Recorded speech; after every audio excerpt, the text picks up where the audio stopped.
In late November 2008, former American soldier Stephen Watkins was attempting to comply with a court order to see his infant daughter, Sydney.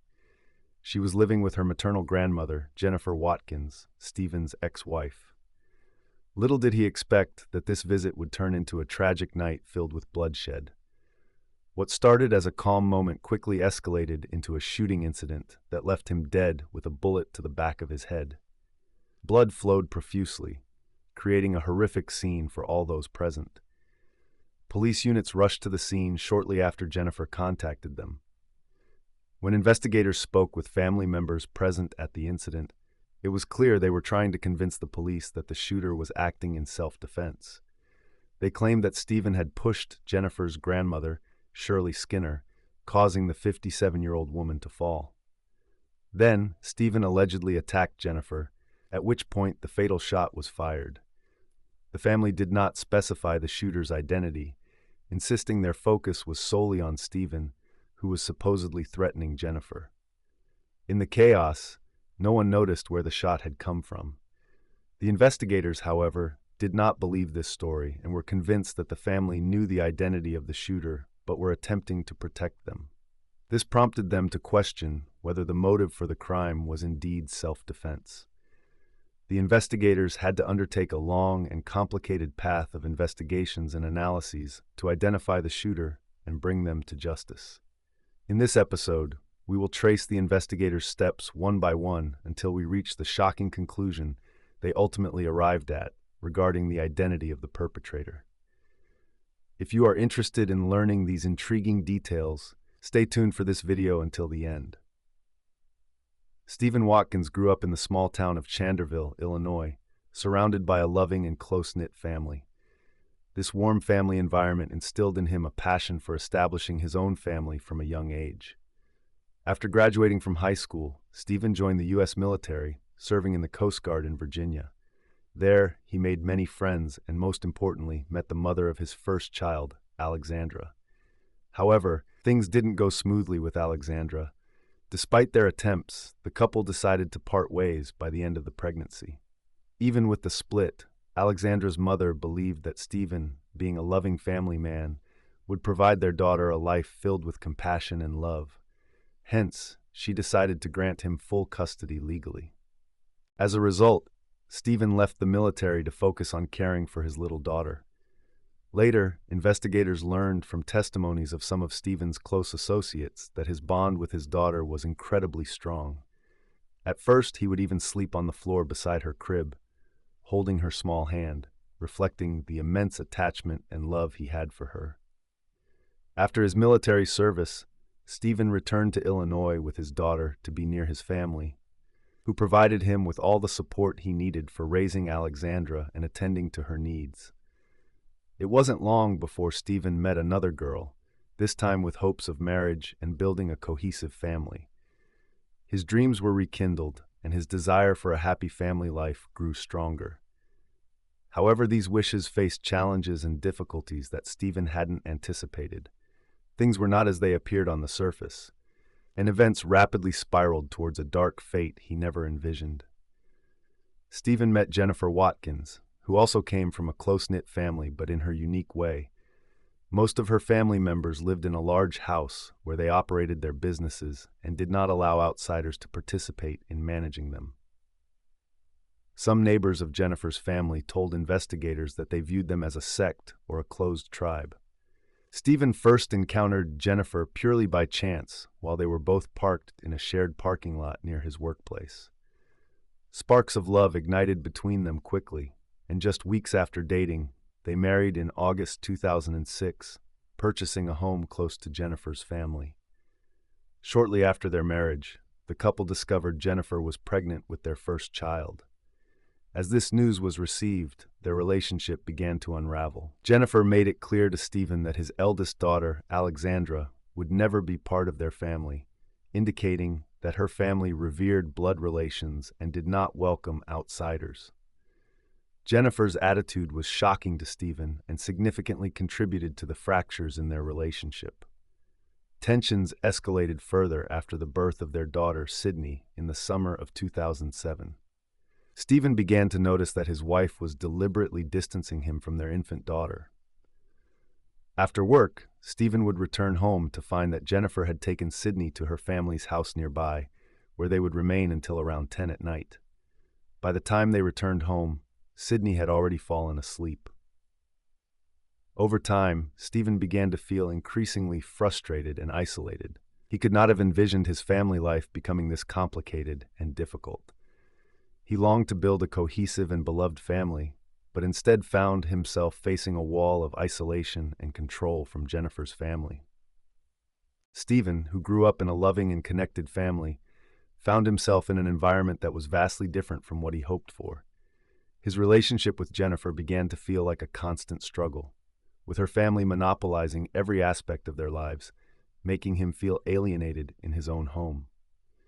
Jennifer adhered strictly to her family's traditions, acting as a barrier between him and their daughter, Sydney, further complicating matters. Stephen could no longer endure this situation. He quickly filed for divorce, emphasizing his right to visit his daughter, Sydney. On the same day that Jennifer learned of Stephen's divorce filing, she contacted the state's Child Protective Services, accusing him of abusing both their daughters. However, later investigations determined that this accusation was unfounded. As the divorce proceedings dragged on, Stephen was granted regular visit rights with his daughter amidst his ongoing fight for full custody. Still, Jennifer's family often obstructed these visits, claiming that Sydney was sick. Tensions between the two families escalated, leaving Stephen feeling increasingly frustrated and powerless. Despite the court ruling that ostensibly ensured his right to see his daughter, the obstacles posed by Jennifer and her family made it difficult to achieve that. Each visit with Sydney turned into a legal and emotional battleground. Imagine Stephen, a devoted father, standing at the door of Jennifer's family home, holding a small gift for his infant daughter, yearning to see and embrace her. He opens the door only to be greeted by Jennifer's cold face as she informs him, icy and distant, that Sydney is sick today and unable to see him. This painful scene repeated itself, with Stephen returning home, heart heavy with sadness and disappointment. On the day of the tragic incident, Stephen went to his ex-wife's family home, determined to see his daughter and refusing to leave without fulfilling that wish. The atmosphere that day was charged with tension and anger, leading to a catastrophic escalation. The police only had the family's account, which claimed that Stephen had pushed Shirley and caused her to fall before he attacked Jennifer, at which point he was shot in the back of the head. Interestingly, the main reason Jennifer initially called the police was not to ask for help regarding her estranged husband, but to request an ambulance for her grandmother, who was suffering after her fall. Jennifer stated that her grandmother needed medical assistance due to heart problems, yet she didn't mention that Stephen needed help when he was found dead on the ground upon the authorities' arrival. First responders, upon hearing Jennifer's call, reported that they had heard her say she shot someone. However, by the time Chief of Police Ashlyn Jim Purcell arrived at the scene, Jennifer refused to offer any details about the incident and directed investigators to their attorney. Investigators didn't believe the family's claim of self-defense, given that Stephen was unarmed and had been shot in the back, implying that he was not attacking when he was shot. During the investigation, the police conducted medical tests on family members, and through those tests, they discovered parallel abrasions on the hand of grandmother Shirley Skinner. These abrasions likely resulted from handling a firearm, as such burns and marks could occur. This information was enough for investigators to believe that Shirley pressed the trigger and ended the life of the former soldier. However, this evidence wasn't strong enough to stand up in court and secure a conviction against the elderly woman.